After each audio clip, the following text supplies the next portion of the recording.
Hi friends, আজকে হচ্ছে সংক্রান্তি। আমাদের একটা নিয়ম আছে, আজকে আমি কি রান্না করব সেটাই তোমাদের সঙ্গে শেয়ার করি। আমি পাঁচনের জন্য প্রথমে কিছু মশলা ভেজে নেব। প্রথমেই আমি দিয়ে দেব কড়াতে তেল। এই দেখো আমার তেল গরম হয়ে গেছে। এবার আমি একে একে সব সবজিগুলো ভেজে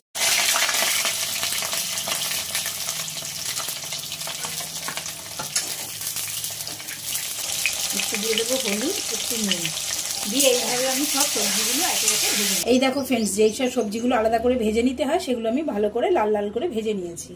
এইবার আমি কড়াতে দিয়ে দেবো পাঁচফোড়ন, তারপরে দিয়ে কিছু নারকেলের কুচি আর কাঁচা লঙ্কা।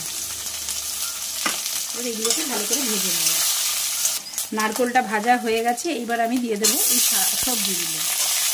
এইগুলো যেহেতু আলাদা করে ভাজা যাবে না, তাই আমি এগুলো ভাজি না। এবার এর মধ্যে নুন হলুদ দিয়ে এগুলোকে লাল লাল করে ভেজে নেব।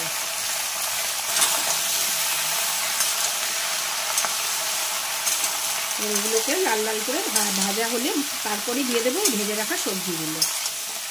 অনেকটাই মজে গেছে। আমি দিয়ে দেবো ছোলা বাদাম ভেজানো আর দিয়ে দেবো পেস্ট করা আদা। এবার এইটাকে ভালো করে কষিয়ে নেব। এগুলো ভালো করে কষানো হয়ে গেছে। এইবার দিয়ে দেবো আগে থেকে ভেজে রাখা সবজিগুলো।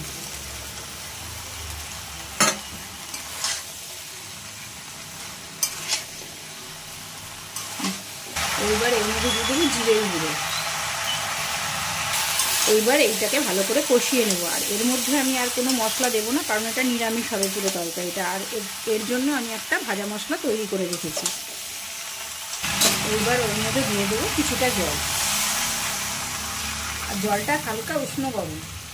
টেস্টটা ব্যালেন্স করার জন্য দিয়ে দেবো সামান্য পরিমাণ চিনি। দেবো আগে থেকে করে রাখা ভাজা মশলা। এবার এটাকে ভালো করে নেড়ে দেবো। এটা প্রায় হয়ে এসছে, আর একটু শুকোলেই এটা নামিয়ে নেবে। এইবার দিয়ে দেবো গরম মশলার গুঁড়ো।